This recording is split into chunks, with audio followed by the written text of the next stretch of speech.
Дорогие друзья, наверное, будем начинать. Спасибо большое, что пришли. У нас сегодня очень важное событие, встреча двух великих кураторов. Да, именно так. Сэра Нормана Розенталя. На протяжении 20 лет сэр Розенталь был главным куратором Королевской академии художеств в Лондоне. Он ответственен за выставку Аниша Капура 2009 года в стенах Академии. И для нас честь в гостях Зельфиру Исмаиловну Григулову, директора и главного куратора Третьяковской галереи. Мы проводим это мероприятие в рамках образовательной программы выставки Аниши Капура «Моя алая родина». У нас будут дальше продолжаться лекции в этой программе.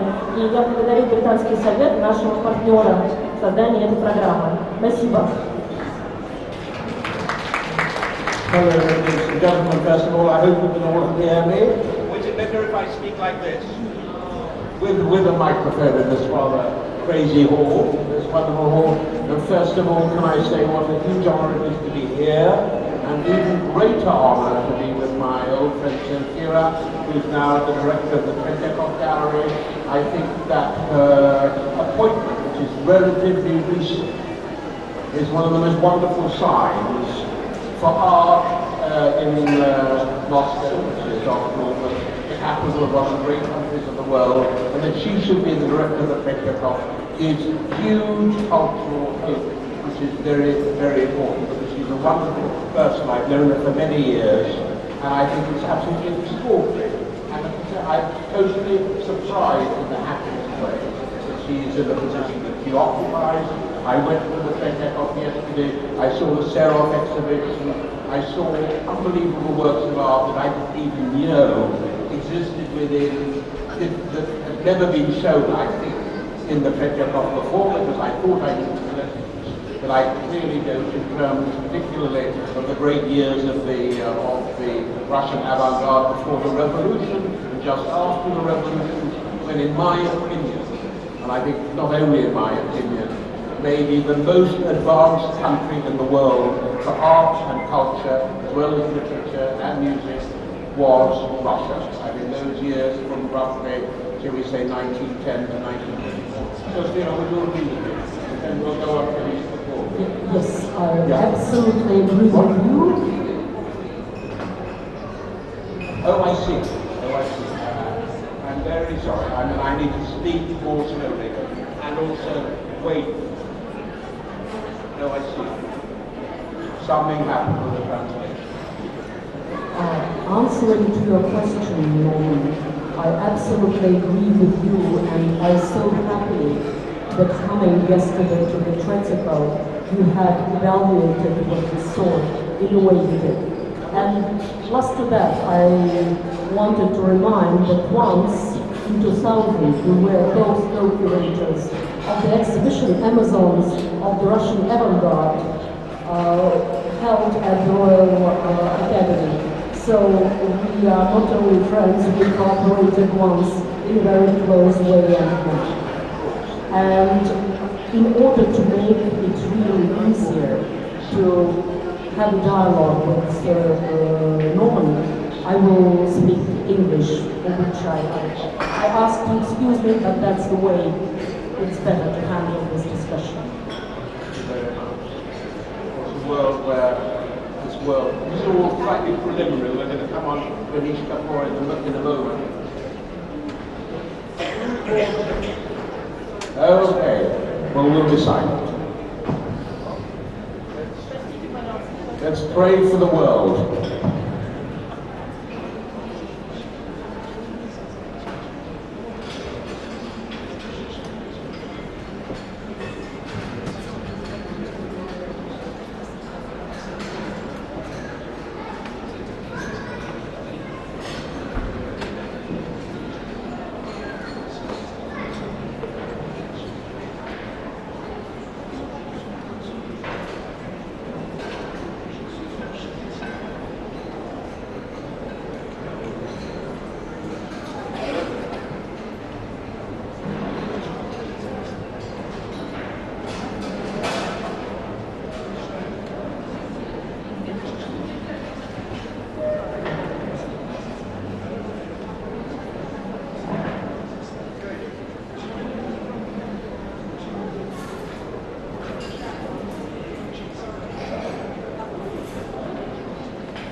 my fault for not speaking Russian. Highly my fault.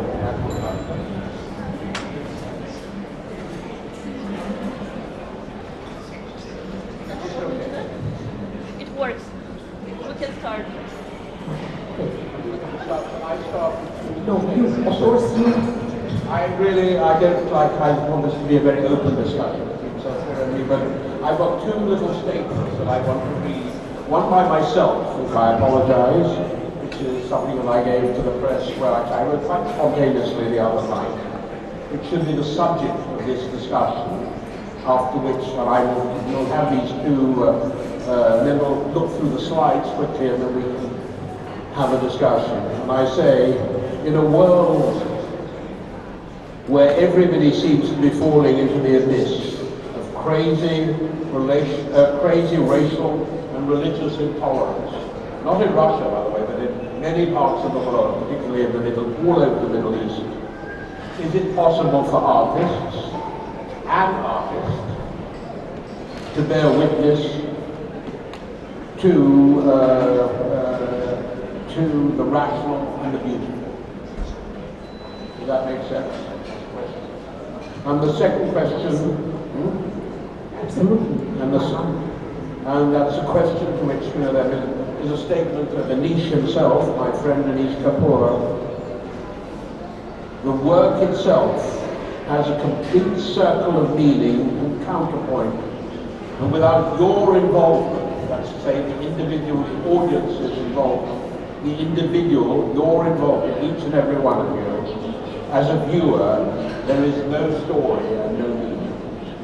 So that, of course, Bouchard said that as well, of course, and Jasper Johns has said that, but every artist, contemporary artists tend to say that in their own way, that it is the relationship between the viewer and the work of art.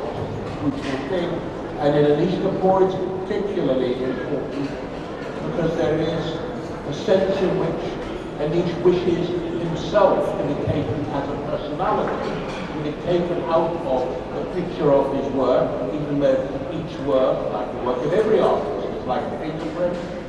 A work of Anish Kapur is clearly one by Anish Kapur, just like a work of Malevich is clearly one by Malevich. But at the same time, there is a very conscious will in his work for it to feel as though the work is both kind of self-generative, you understand what I mean? That's it happens by itself without the artist's involvement. We can discuss that also later on. So if we go to the beginning of the slides, this is not the first of the slides, this is somewhere in the middle of the slide presentation. Can we go to the beginning of the slides or not? Go back. Towards the end, where we are. The first slide shows his work going in order. A huge work that he's just completed earlier this year at Versailles, I think it opened just before the summer, which has been vandalized in the most extreme way, been vandalized many times. They've been vandalized about 3 times. Sorry, we're really going to put the slides backwards. Can we go back as quickly as possible? I'll tell you when to stop.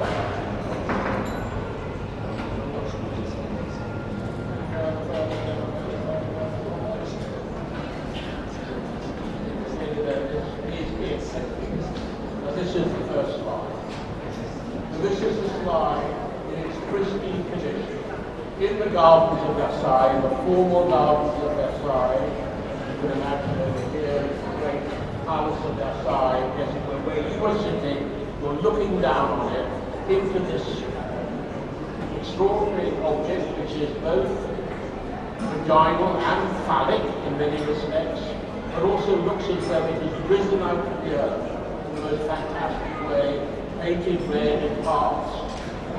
This is called Dirty Corner, and it's a deliberate confrontation with the formality of Versailles, the adulterous formality of Versailles. This is what we saw in the pristine moment. It will come on later on the other piece. Now we're going to look at some photographs of other exhibitions, some of which I've been involved in. Here we see what you might call, this is, as it were, the other end of the piece. You see some figures which give you an idea of its incredible size. Now we come on to certain, this is the exhibition that I helped organise at the Royal Academy in 2009, one of the last exhibitions that I was involved in there before leaving. And these are photographs of, these are early works of Anish, where you can see both his sense of monumentality, his concern with colour, an idea, beautiful quote that I found on the walls of the new Garage Museum just outside by Kandinsky, which is another thing that we can discuss. Colour is a power which directly influences the soul. So looking at colour is a very beautiful thing, and colour is of incredible importance to Anish, whether it's the deepest black, which has found some extraordinary technology which apparently makes the new paint black, which is so black that you cannot see that it is black, kind of gives a sense of total infinity through the colour that he makes. Go on. There's another great piece we showed at the Royal Academy, which is simply called Yellow, but which is obviously like looking at the sun. An extraordinary piece set into the wall with incredible aura. And these are other pieces that we made, these pieces which were made with a strange, what do they call this? What do they call this printers? They're kind of printed works, as you were, with a printing machine made with computers, which again made things look, they are pretty like Anиш Kапur, of course, but they were made without the involvement of his hand. He made what seemed to be like some ancient city. When you stood in this wonderful rooms with all these sculptures, it was like visiting some city of ancient times, somewhere in Asia or in the Middle East. So they were very extraordinary. And they happened just through this concrete, partly to show, partly accident. So on. And this is the work that really turned me on to Anish Kapur. Very nice. Quite late. I mean, I've been associated with many artists. I've been privileged to associate with many artists over quite a long career. And I did my first exhibition back in 1965 when I was a student and I worked in the museum in Brandon University Arts Festival. And I came to this quite late because I didn't fully understand the import of what I call the perfection that exists in some of his work. When I saw the train, this train that moved through the space, what you see at the end is like a railway line. You see the train which moves all the way through the galleries here in the Royal Academy, but also in the museum in France. And I saw it in the infamous House der Kunst in Munich, with all the memories that place has. And this extraordinary object which literally touches the walls of the gallery.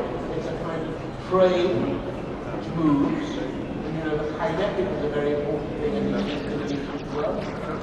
And obviously this blood red, this blood red colour, which is made of Vaseline and wax, passing through the gallery, seems the most extraordinary memorial in the context of the House der Kunst in Munich, which is of course Hitler's famous Kunsthalle, was built so the new German art of his short, infamous epoch, that lasted from 1923 to 1945, and now, of course, it is still a bunch of tourists in that. The place was not bombed. I don't know why the painting was not bombed out. Maybe tell me later. And for some reason, the building survived, which is still used. And can we go back for a minute? Can we go back again? And this train obviously spoke to me in a very beautiful method. For one example of them has a metaphorical meaning, all art.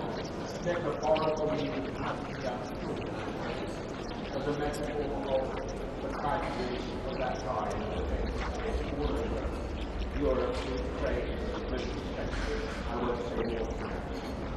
And then the next piece is the one shooting into the corner. I wish that piece was here. It's more exhibition.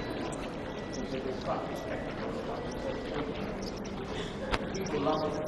So you have a man here, you have a clean room. What you see over there on the left-hand side of the canister full of red tape. Every 5 minutes, a guy, at night, that is strong, comes with these canisters, with one of these canisters of red tape, and shoots it literally into the corner, so that then the painting, which the result of wall painting, is the thing that is evolving throughout the course of it.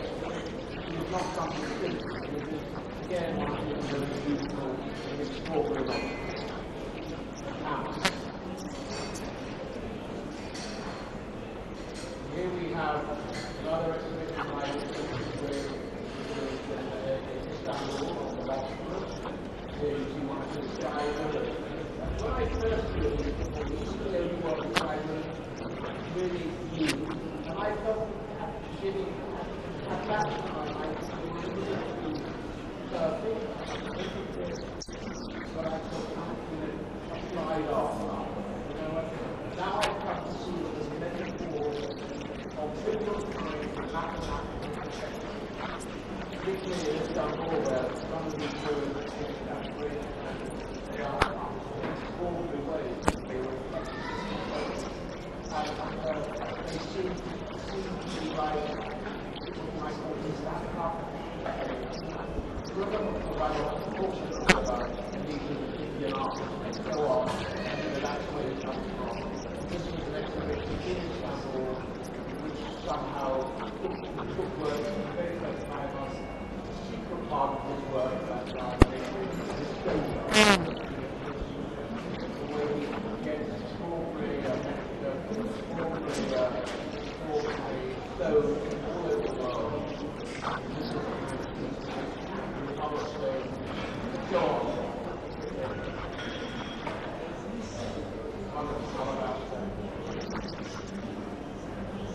This is some idea of huge diversity of his work.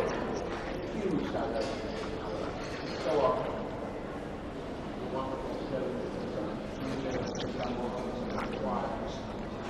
it looks like an extraordinary cabinet. Like some extraordinary cabinet of law.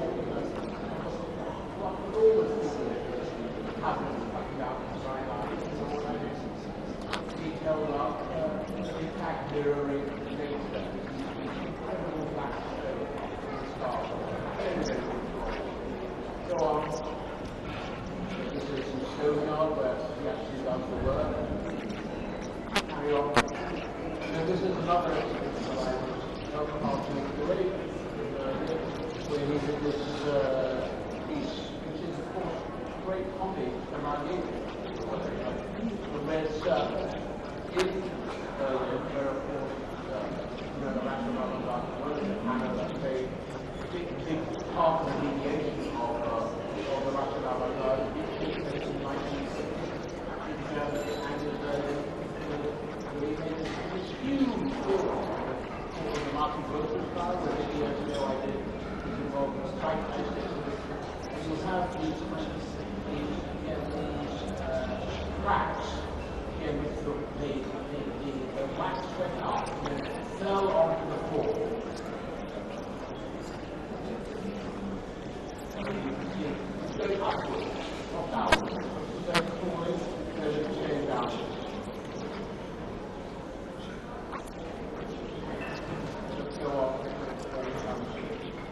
All these different wonderful works.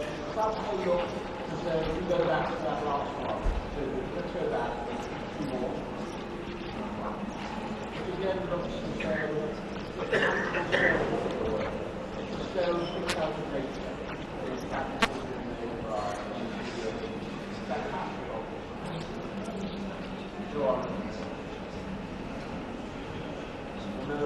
same sculpture, almost against impossible. Imagine how it was even made. It's like 4 years later to manufacture. And then it's kind of thing, it becomes a sort of city. You know, to make a great sculpture like that, one of the sculptures in which people are reflected. The reflection of the people. Before people come to reflect their feelings in the world, people come to be married under and it's the most fantastic thing, the sense of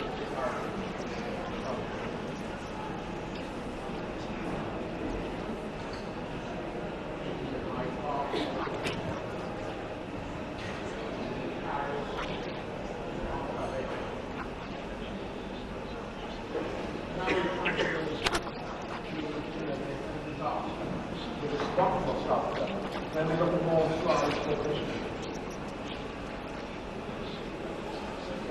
Sorry about the order of things, totally happy. But incredibly agitated anti-Semitic slogans were written onto this sculpture. You should maybe read this out and say that, let's go ahead a bit more. Let's look at the other one, right? And then more. Because I think when you read, see the way you see the word power, power,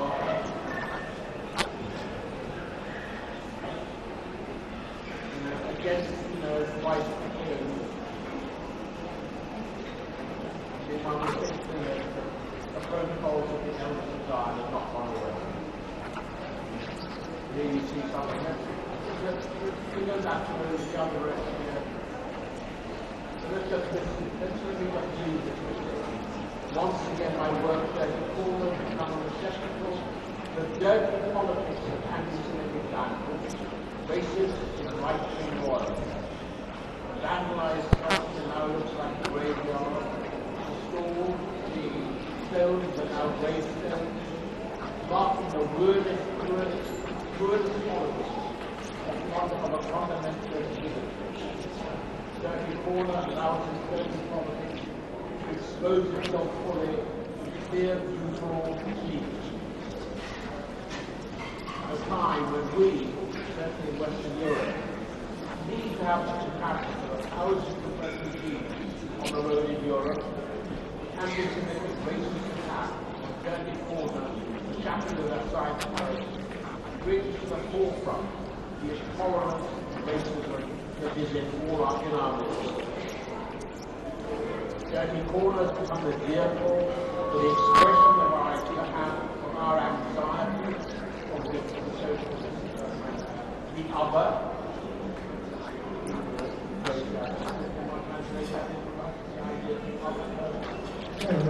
концепция другого или чужого. emphasis on for our deepest longings and fears, as it always was. It is particularly as far as the patriarch. It is urgent we show our solidarity with the oppressed and the downtrodden, and those of our brothers and sisters in need. As an artist, I have the second time asked myself what this act of violence means to my work. The sculpture will now carry the scars of the attack. I will not allow this act of violence and intolerance to rage. Dirty corners will now be marked with hate. I will preserve these scars in memory of the painful history. I will turn the art on fire. In the meantime, people I speak to quite regularly decided in the end to keep with the care of the golden band. So that where a lot, you have to think out all of it, but a lot of it I have to think of it real, and these other parts of it with golden tape and a kind of quasi-band terrible picture of the world as we know all over the world we've been recently in the Middle East now. Nobody please keep the microphone closer. Sorry. So that the interpreter could translate. So, should we start let's start our discussion. Okay, I'm ready. Yeah.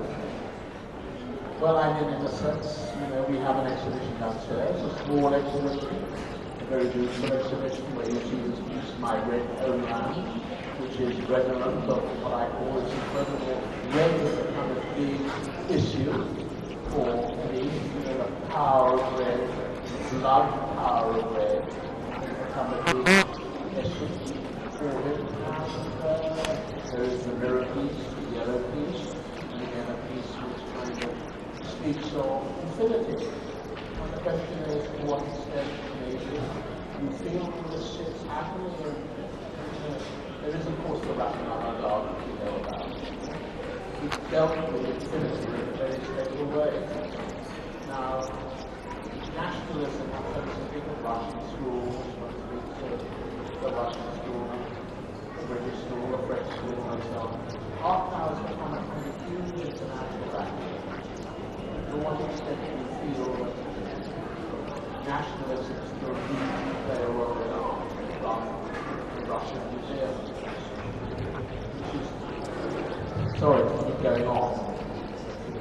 Sometimes it was founded in a teapot of nationalism, the 19th century, when nationalism was kind of both a positive issue as well as a negative issue. But now, how should we deal with art?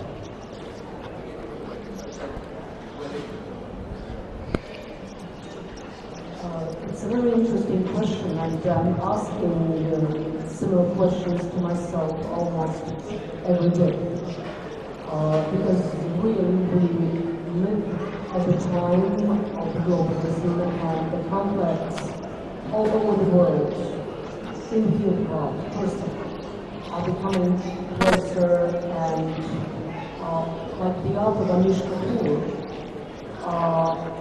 with all the differences of perception in London, in Moscow, or in Istanbul, is telling or conveying to the people all over the world one and the same message, which to my mind is a very deep global message, each time having its own shape. We talk about the early pieces with mirrors as samples of perfection, but it's really perfection which is the perfection of infinity. And here we're speaking about self-developing works like my red model. And it's another concept. And at the same time, we understand that it is art, and this was obvious in the installation of the Martin Luther's art, goes back to some concepts expressed by Russian avant-garde, by Malevich and by supremacism, but at the same time, those ideas were absolutely universal ideas. Going back to the origin of the Tretьяковской, of course, the founder of the gallery had the goal of creating a museum of national art, which will be the embodiment of national creativity, and would serve to the people and would serve to the nation. And he had conceived this idea and realized it before the state had realized it. So when we are talking now that in some cases private people are doing more today than the state, it was the same in the 19th century, but very few people know that. What was his point of origin of this idea and of the idea of commissioning the portraits of his greatest contemporaries? National Portrait Gallery in London. Tate Gallery, by the way, was founded in exactly the same year as the Tretьяковской gallery of which he died. Yes, and so he was traveling to London on business, but he was traveling also to see the museums and to get those ideas which were in the air. And then coming to Russia, he had realized these things. Speaking about combination of national and universal, I would use this contrary to national and global. I would refer to a famous speech which Dostoevsky gave at the moment when the famous monument to Pushkin was inaugurated in Moscow, and he just told me 30 minutes ago about the small copy of this monument by sculptor Pushkin. So he spoke about Pushkin and about a specific Russian genius.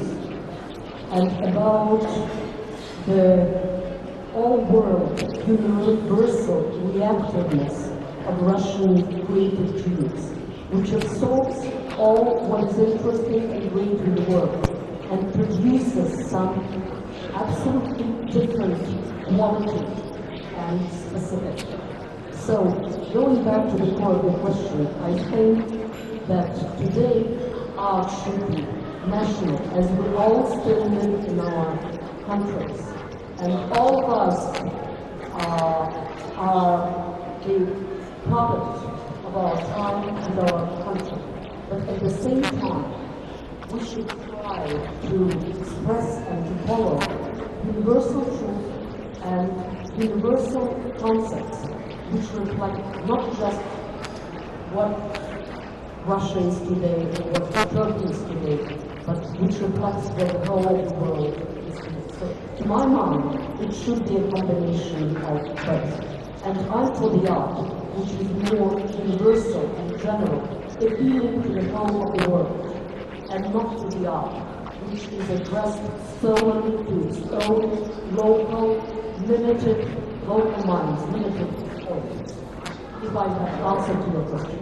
I think partially answers the question, because the problem of nationalism is a very complicated issue, and I think it's becoming horribly difficult now in the world. And one thing is what I call the locality, to be who you are, to be who you are in the place where you are, in the time where you are. That is one essential component to which art. Anish Kapur has a very complex background. He's Indian, he is Jewish, it's very strange. There are not many Indian Jews. He lived in Canada, he's lived in Israel, and then he came to England. And so he's absorbed all these different things. So in some respects, he's a very fortunate individual, because he's had so much natural culture that he's been able to talk right up in the age of 19, in the central maybe 21, when he went to Warden School of Art back I think in the late 60s or something like that. But he has a very complex history, which is very difficult, of course. But, and of course he's traveled in different places. I personally, I dream of a world myself. I know it's impractical, and every politician will reject it. And certainly in these streets, I know we've discussed it. A dream of a world where there are no passports, where people could just travel where they wanted to. Half the great problems in the world would go away if people would just travel to where they wanted to be, and there would be greater justice. And I know it's never going to happen. Because it's never going to happen in our lifetime or in the immediate future. But after all, passports were largely an invention of the 19th century. Strict passports. Of course, one often needed kind of laissez-passer to travel across an area, and so on and so forth. The idea of a passport. And we now do live in an age of incredible migration and inevitable migration. And these are huge problems which I actually think Anish, in his own way, through his work, addresses. Of course, he's not going to provide answers, because an artist, maybe all an artist can do is ask questions. And that is what he's doing. And when he has his work, he's asking a question. Artists ask questions, and it's up to individuals to try and sense the poetry of the answer. What do you feel about that? I think nationalism needs to lead. Nationalism, in a true sense, needs to lead in a certain way, I would say, Great Britain and the Tretьяковской as a construct is kind of, however amazing the works of art are, it needs to emancipate itself a little bit from the thoughts of nationalism, because we need to get away from it. In my perfect world, they would. But I think there is a difference between national identity and nationalism. It's a huge difference. I was speaking about combination of universal appeal and still national identity expressed in art. If we're speaking about nationalism, it's a totally different issue. Coming back to what had happened in Paris, and to the art of Anish Kапur, only when I was present here at the opening of the Anish Kapur exhibition, and by the way, before the opening, Anish Kapur had visited the Tretьяковской Gallery, and he had just half an hour. The museum was closed. In 10 minutes, we opened the whole of the museum, switched on alarms, the light, and he wanted to see the medieval Russian icons, something which you cannot see anywhere else in the world except for Russia. Okay, yes. So the last I can't say the word. The last what we saw was the Trinity by Perevod. And for him, it was the embodiment of everything he's looking for in his own art. If you're speaking about this universal concept. So, only standing here, I have realized that he has Jewish blood. I always considered him to be an Indian who came to London and became a British artist. But, when I look at his work, before and after, frankly, it doesn't matter to me if he's Indian, Jewish, British, French, or even Russian. It doesn't matter. I would be happy if he would be Russian. And let's hope that once we will have an artist of this scale in Anisha. Several times, and I think this also captures one of the issues reflected in the exhibitions organized in this museum. In the mid-1990s, there was an exhibition, Jewish Artists of Russia, organized in the Jewish Museum in New York. There was a similar exhibition a year and a half ago here. It was quite hard for me to assist in the first project because the curator was asking me, is he 100% Jewish? Is his mother Jewish? Or only his father Jewish? I don't think it does matter. It doesn't matter, and I myself am an example of the combination of like maybe 10 types of blood, and still I'm a person of the world. So nationalism is an incredibly dangerous thing, but it has nothing to do with that. Coming back to what had happened in Paris, I don't think that the people who did it were driven by the fact that their emotions, their concepts, their sights were injured or somehow attacked. I think in this case, as well as in an example which all of the people who are sitting here know the attack in Manage, art was used for the expression of really very sad tendency in modern art. Art was used. It was not the reason and the cause of this attack. It was used, and that's the worst. Because both what had happened in Paris and what had happened here in Moscow show that now it's a universal practice and that art now is in danger. And looking again at the work by Anish Kapur, I'm a very shy person. I didn't find anything disgusting or assaulting my impressions and nerves, whatever. It's a huge piece which conveys some very strong message, and it has nothing to do with pornography or anything of that kind. So the worst is that the art is being used by politicians or by extremists. And now it's in danger because following that practice, everything in the world could be now attacked.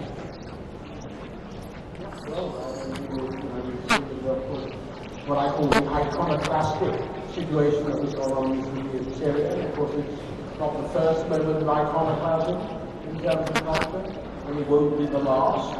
sure. These things happened in Europe in the 16th century. They happened in Germany in the 1930s. They happened in Russia too in the 1930s. Everything was kind of pushed away. And iconoclasm and censorship is a very complicated issue, I think. I think we should open this discussion a little bit shortly. Maybe they would like to talk, because I think these are general issues. I'm not sitting here trying to give a lecture on Anish Kапur in that sense. So I'm very happy to jump to read that beautiful black blue downstairs. It's a kind of icon. If you want to see it as an icon, you can read it as an icon and feel the way that my name is black square. An icon, and one knows to take it there. Those have been seen before the European Church. So, complicated person. I think we're not totally straightforward, but I think when we were talking about spiritual in our evening, I think the kind of acceptance that comes through dealing with art. Okay, so let's then turn to our audience and ask their opinion about the subject. I would like to say something. Would we have a... Just happen to catch my eye. Speak in Russian or something like that. I speak English, please, because I want to make sure that I respond to your question about this coexistence of international language and nationalism in our day and age, which I think is... it may seem outdated, but it has a reason. If you think of the purpose of art, or obviously it has many purposes, but it's social function. It's to construct identity. And that's why it was so important in the 19th century, where everyone was busy constructing their identities. And that's why it still looks maybe outdated now, but why people still cling on it and sort of try to but they are not. I think it happens in Russia, it happens in many countries like China, India, or Middle East. For one simple reason, they are not confident that their message in terms of international language is convincing enough, is relevant enough. They can be heard. It largely depends on the political situation, how much their countries are integrated in this largely Anglo-Saxon international world. And so they don't. I've spoken only recently to one of the most well-known and well-established Russian artists. It's IES Group. And that IES, one of the, and they were constantly referring to this general situation with politics, with economics, and so how much Russia as a country is integrated, and how much any message, the artistic message coming from here can be heard or can be seen as relevant on the international scene. I think nationalism is kind of defensive reaction to not being particularly relevant in the countries. People try to. And as for this particular incident with was piece in Versailles, when Mr. Kapur was here, I asked him, because he said, well, I don't know why people are doing this, and I don't understand. So, and I asked him, could it be because people see art as a kind of formal language, or a kind of ideological language, which may be appropriate or inappropriate to a certain place? And then, while he speaks the language of the subtleties, of the subtle interaction of shapes and scales, and so they see art as something different, as a formal language, as a message, as a political message. And then, of course, they see it as kind of sort of not matching exactly their vision of French culture, whatever. But now I thought, and I'll finish with that, I'm sorry for saying so long. I think, again, we have to think about politics. We can't take it out of the political context. Because I can't imagine anybody after Freud, after the sexual revolution, to be so touchy about the imagery or being put in the middle of Versailles. I think there is a political reason for that. The fact that Europe doesn't feel comfortable about the Middle Eastern conflict and its role as this irritation somehow tries to have a scapegoat in shape of, I don't know, do a state or whatever. And that shows that it's act of prejudice. Of course, but not what they do. A work of art, a great work of art, any work of art, especially a great work of art, an ambitious work of art, Versailles itself is a political thing. The piece of Anish is a political thing, and they said that it is intended to be as a kind of demonstrative rubbing up against stuff. And obviously people put it, certain people were deeply insulted by it, because they feel that Versailles is a certain kind of people, it's a kind of sacred place, almost on the church, a kind of sacred place in the great mythology for certain people. But in fact, one needs to understand that first of all, it's not meant to be a permanent thing. Of course, when you see it, it's clear in the mind. Just doing the proper, sticks in the mind. You look at it outside, and it's an amazing kind of monument as well. A happiness, this piece of doesn't bring happiness, it brings more intimate values.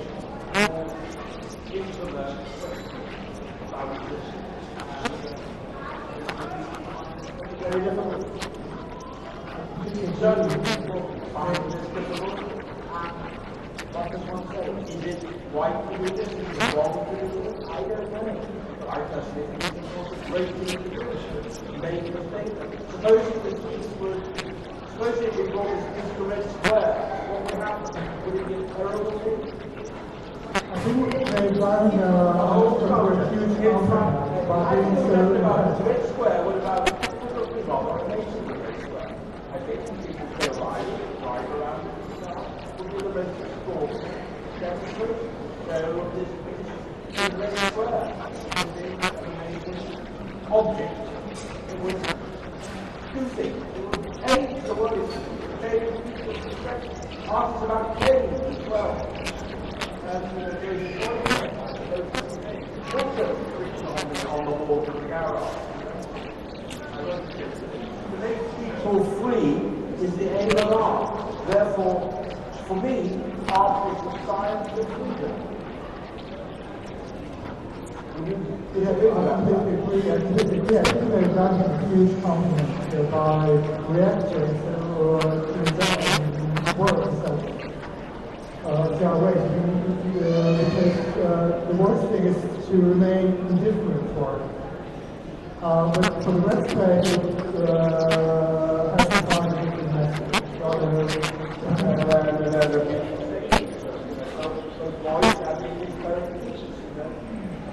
Truth being the most crucial thing of all. Truth is very, and sometimes truth is also very difficult. Sometimes truth is very tragic, and the tragedy is very much part of the aesthetics of the tragic, both in real life and in existential life, and as it were, on the metaphorical stage, whether it was taking place in art, or music, or literature, is very essential. It's a constituent of the concept. Yeah? Okay. Let's ask. Somebody else would like to engage in a bit of dialogue?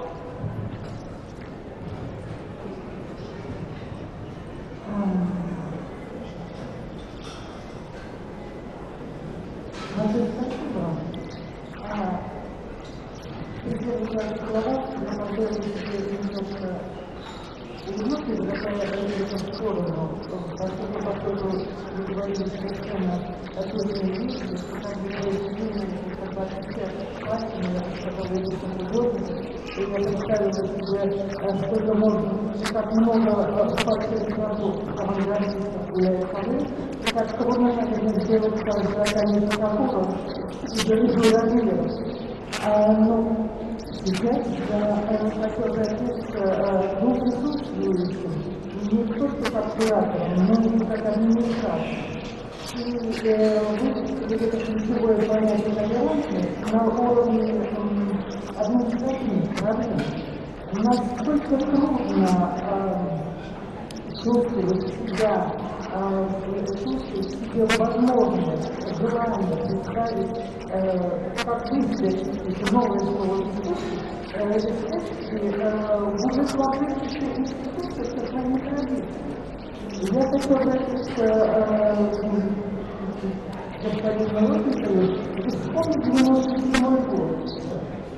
Королевская академия художников. Выставка «Смотрите». И задать вопрос. Это была революция в известной практике. И вот сенсейшн, она состоялась в таком виде, абсолютно высокой сенсации, очередей и рублей, благодаря чему? Благодаря стали, благодаря новому поколению художников, благодаря той качестве, некачестве произведений, и еще и благодаря тому, что это состоялось в университетах академии, вот впервые вот такая выставка, потому что это составляющие тоже, вероятно, имело значение, да, для этих академий. И вспомнить 99 год, когда в Нью-Йорке это было не просто сенсацию, а запрет изменения, и вам, Марина, приходится вам сталкиваться с такими абсолютно непримененными администрацией, высшей, ментальной, окружения, сотрудников, если вам предстоит, а вам предстоит, эти внедрения абсолютно нового, когда вы совершенно правы, когда говорили, что, не знаю, что наполовину информации для вас не важно, потому что происходит составляющая в общем-то не чувствуете, это правда, там чувствуется абсолютно недостаточно. Модели, там все, там неправильно. Ну, вот это то, что вы, за что вы боролись, за что вы будете бороться, насколько вы будете ощущать градус сопротивления, насколько ваш героизм будет все это возможно, да, если будет. Но вопрос в следующем, вот где конкретика, вот это конкретика, вот королевство, да. Имело ли значение, что вот эта выставка... Okay. I mean, I've been a very lucky man in my career. When I was asked Sophia to answer the question whether she's prepared to go where I was able to go, which was to take the sacred halls of the Royal Academy and do at least 2 or maybe 3 exhibitions, which kind of a little bit upset what you might call the current hierarchy. By far away the most important exhibition that I ever did was at the Royal Academy, and all the years there was a musical painting, which walked for the first time outside the English-speaking world, outside the German-speaking world. All those German artists, but did many other things as well. It was the first exhibition that demonstrated that late Picasso was a kind of meaningful thing, because up to that point there was a general consensus in the world that if Picasso had died in about 1950, he would have been a better artist. And late Picasso was regarded as a kind of garbage now, somehow.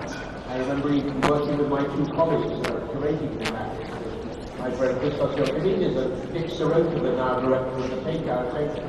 And they were incredibly resistant to including late Picasso into that exhibition. But in fact gave birth to an understanding of, well, that was almost the most important thing we did, as well as showing artists like Barsman, Schiefer, Richard Potter, who were totally unknown at that time. You know, these artists were now kind of monsters of the art world, not to mention Julian Schnabel, and that whole painting, that new painting world, which lasted for a short time in terms before it was replaced in what I call the discourse with other things. But at that time it felt sort of the young Italians like, you know, Clemente and here and all those people. It was a very actual moment, and it was a very thrilling moment, and it was fantastic to do this, and it was amazing just because it was in the Royal Academy. It would have been in the Tate Gallery, it would have just been another exhibition in the Royal Academy. It was deeply shocking, as was sensation, just as, you know, where we had that piece by an artist who some of you may know and some of you won't know before, by Marcus Harvey of this famous murderess, or what have you. But when the same thing, he went to New York, Berlin, New York especially, then he took the blind didn't notice, and my grandma, my father-in-law, who was Spanish, my wife, I had Spanish twice, and I showed him this picture of this famous murderess called Myra, maybe he didn't know who she was. He said, she looks just like the Princess of Wales, which is true, that there was a kind of strange similarity. That's the way he did it. So it's all about perception, it's about who sees and what, you know. So it causes immense scandal in London. And everybody came to see it, and came to see Damien Hirst sharp. And of course, it was because of where it was, in the context of other exhibitions that I was allowed to do and I was able to do. Great exhibitions of Mantegna, of Caravaggio, of Murillo, of Monet, Manet, and the great, classic exhibitions, even Russian avant-garde, which in a certain sense is now so accepted that it is no longer, in a sense, able to be controversial, which makes it more difficult. In order to look at them, you need to understand what things were in order to see them now. And it's too easy to look at the lecture and say, how beautiful. No, it's not beautiful at all. It's a painting of an extraordinary religious abyss, in a way. One needs to feel that. You need to feel what it was and where things are. I don't know whether some will want to or able to. How do you kind of make an institution come along? But she's already started, even to see those wonderful advertisements on the outside.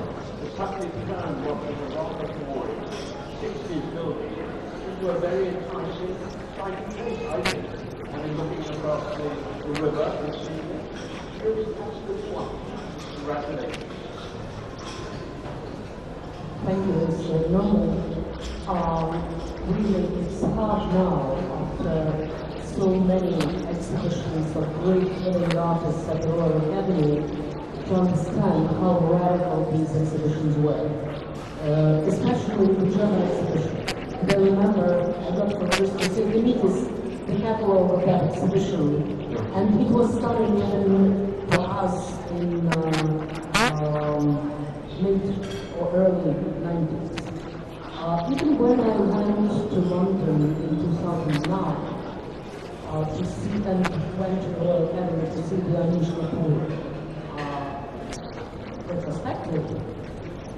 In the courtyard there was this more or less recognizable for me and my Russian colleagues huge sculpture out of these bulbs made of glass mirror. But when I came to the galleries and saw these works made out of glass, when I saw the sacred space of the Royal Academy with splashes of this red, wax and dazzle, which to me was not even a blood, it was like a melted flesh, and human flesh, and that was the connotation, and everything was understandable and displayed. On a very sophisticated and high level. I couldn't understand how the board of the Royal Academy would have allowed that. Now it's more or less like, and how was this allowed? Because this obviously had spoiled the walls and the doorways of the beautiful galleries of the Royal Academy, and it was necessary to take this away with a lot of technical and chemical means, I see. Yeah, but it's not just that. It's also, the Royal Academy is an academy of arts, founded by artists, in the academy, and that they take their role very seriously. And some take it more seriously than others. There are about 70 members of the Royal Academy, and when one dies, or one reaches a certain age, maybe 75, a new one is allowed to be elected. So every year in the Royal Academy, and in the meantime, at that time there are a few relatively progressive artists, like at that time people like Eduardo Carlos, who might have saw some influence, but you might say, oh, John Hoyland and so on, such artists of the David Hockney and Ron Kittai, and a few well-known artists, very well-known artists.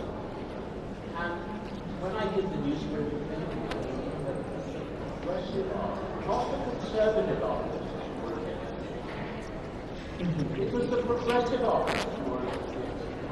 And on the night of the opening, encouraged by a well-known Grande Dame de l'Or, a great lady of the art world in London, with whom I'd worked, and she thought I was portraying, as it were, the hierarchy of British art. She knew what she came to the Royal Academy with David Hockney and Ron Kittai and Howard Hodgkin to take their works away out of the exhibition.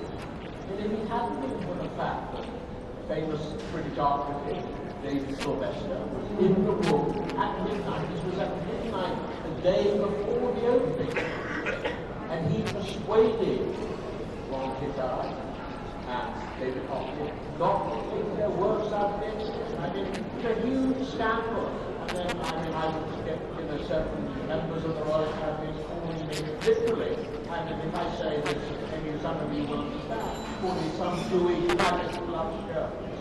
You know, as bad as that.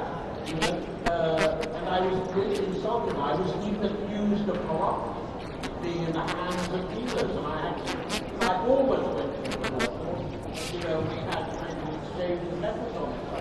I mean, it's a big thing of it.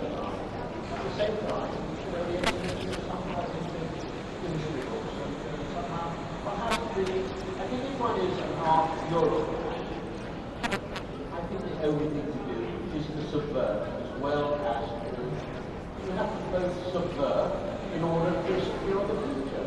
And I mean, I think unfortunately most museums in the world, I'm not speaking about that, but I'm all actually about the Museum of Modern Art in New York, I mean, they're too, they play too safe, and they don't play with their heart. They play with, you know, they play, you know, you need influencing culture, you need to play with your heart. That's right. I sound crazy or something. Well, I want to be happy that I get one needs to be crazy in order to, Diaghilev, I suppose, my great hero is Diaghilev. Diaghilev, after all, started out organizing exhibitions, and for everything.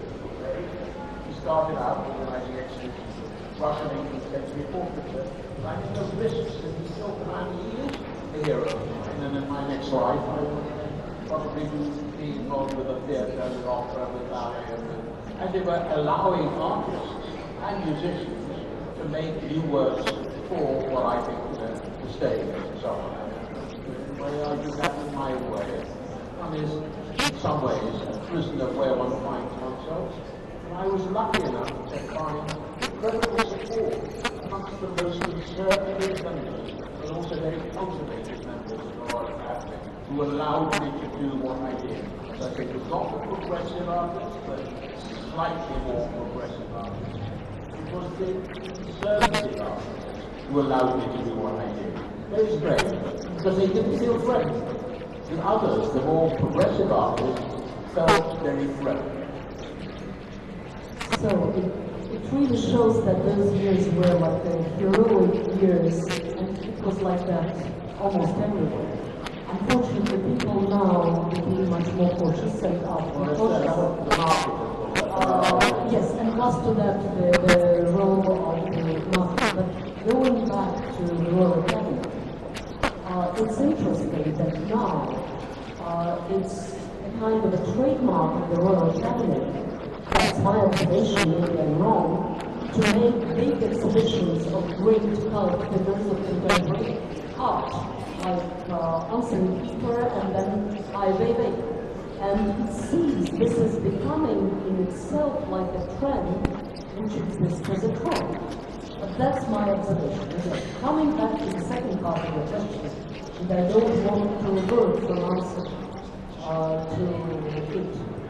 Of course, you understand that there was a big difference between London of 80s and 90s and Moscow of 2010s. Our museum is a state museum, and as a state museum, it is dependent in many issues, including financing, upon the state and the ministry. So they're providing our basic financing, they're providing us licenses, but, you know, otherwise, it's not something which is being controlled on an everyday basis. And I think with some recent appointments to the positions of the museum directors, we got some kind of a carte blanche to do changes. Notwithstanding the fact that I and my colleagues I'm speaking about, like when in Russia, we are all of the age of the renters. I'm already a renter for 5 years. In this country, the age for women to become a renter is very early on. Anyhow, so the reason for changing the directors was the need for changes. And I think in both places, like the museum and the Tretьяковской, you can see that, and we are developing serious master plans for the movement to the future to become really a museum which would be a museum on the level of the best museums in Europe and in the world. And here I would say that there is no kind of censorship.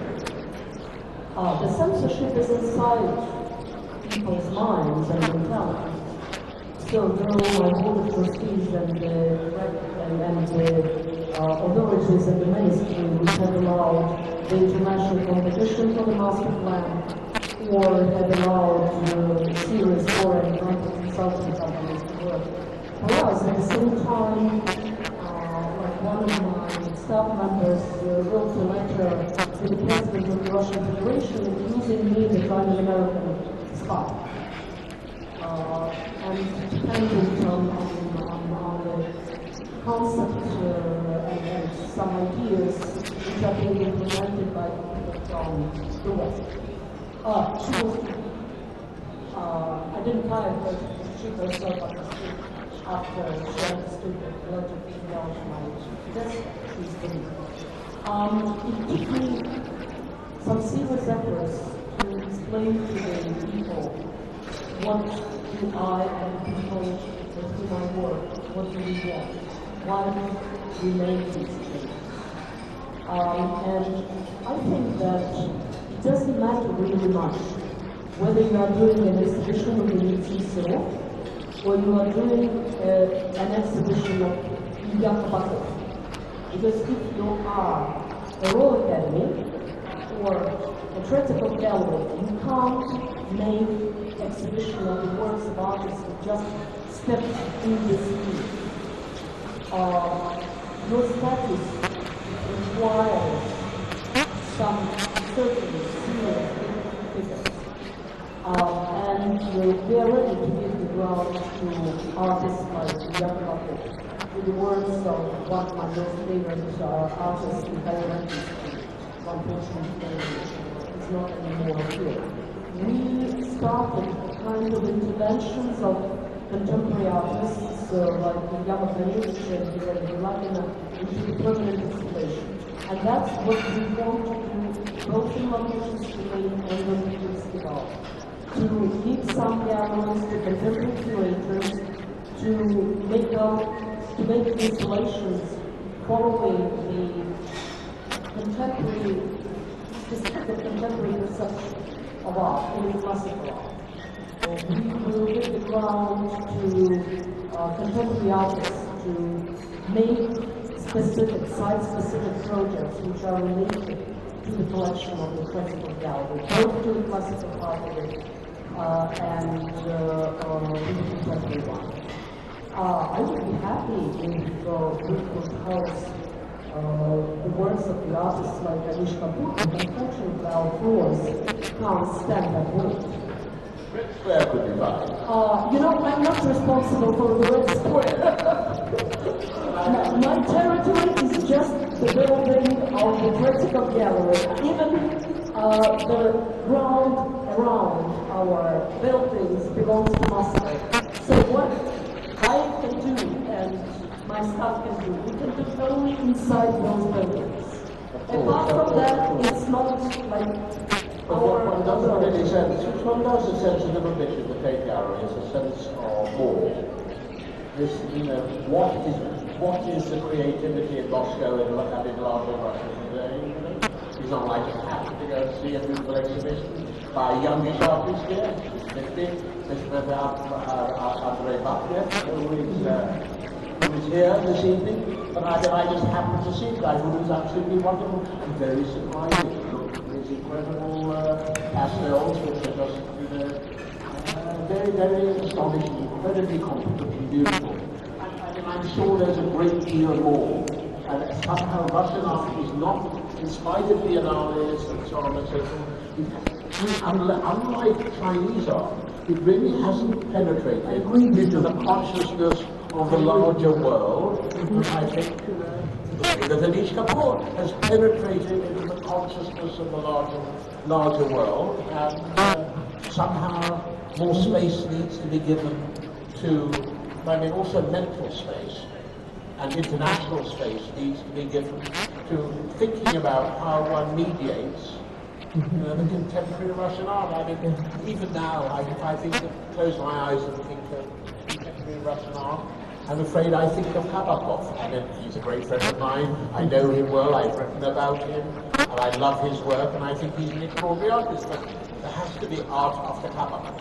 Yeah, and there is. I can very high level. I can refer to the recent exhibition which was held again at the Moscow Museum of Contemporary Art with Vasily Tsereteli. At the head, the posthumous, unfortunately, retrospective of Vladislav Mamyshev Monroe. We all knew him very well. I started my career working with the Guggenheim Museum in '93 from trying to get him out of the special reception, and he was returning. I was getting him out. I was in charge of this reception. He was getting in, and finally, understood I can't do anything. We were laughing afterwards when we both started to be already mature people and working closely in some cases together. But I think this retrospective had confirmed that we had lost really one of the greatest Russian contemporary artists. So going back to, absolutely great. Let's have one more question. Let's have one more question. One final big question from the audience. I want to say one more thing to the lady. I didn't finish that thought. I think that the most important to be contemporary and to reflect contemporary mentality of perception and contemporary way of artistic thinking and contemporary aesthetics. You can do a retrospective of Serov and try to make it actual to contemporary people who don't know anything about Serov. I think we succeeded because we have average 4,500 visitors per day, which is incredible figure for Russia and for the Tretьяковской Gallery. And that was the task I posed in front of my colleagues when they presented the project, and it looked to me so old-fashioned, with the same selection of artworks, with different design. And we tried to change something which was possible to be changed within the 3 months. Great art of every epoch is always contemporary. And yes, and you should show it as a contemporary thing. And I really like very much your idea that Russian art is underestimated, and there are very few contemporary Russian artists who are being known internationally, worldwide, Biennale doesn't help, and it is very sad when you are coming to Art Basel or to FIAC to find not a single Russian gallery, not a single Russian artist represented. In the whole huge space of Art Basel, there was only one corner, a Mexican gallery which presented the art of Timothy Cash. That's it. That's all. And a few drawings by Manich. The whole artists from all over the world, including from my home country, Latvia, Lithuania, Estonia, but not Russia. And that's surprising, and something should be changed. I was in London at the Phillips auction when the collection of John Stewart, the one who lives in New York, was put on sale. The one who had the greatest collection of the works of Kabakov, which was then purchased by Roman Abramovich. So he had the best works by Kabakov, the best works by Bulakov, great works by Semyon Fedisovich. And all of those works, though hitting the records, didn't come to any comparison with the prices for Chinese artists who were 40, which were sold at the second turn of the auction. And that was a kind of best confirmation that we need to work on that. And all of us, we need to work on that. So, sorry, I interrupted you. So I'm turning the ground back to you. Would anybody like to say one thing, and then I'll have my closing remark? One final question. Would anybody like to know?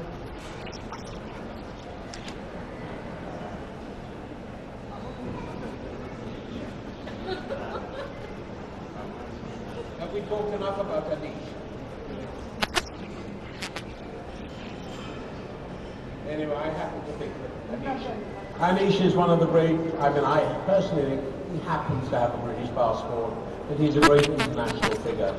And I think he's done extraordinary things in America, all over the world. And I wish he would do a great sculpture in Moscow too. It would be fantastic. It would be a beautiful thing. What you see downstairs only gives you the slightest idea of what he is capable of. It's really not enough, quite frankly. It's very beautiful.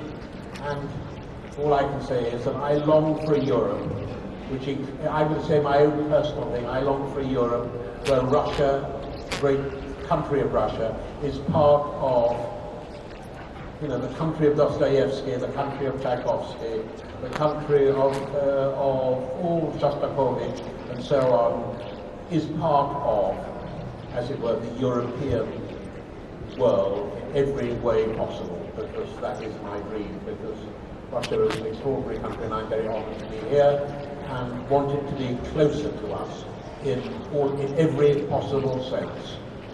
Thank you. Thank you, Norman.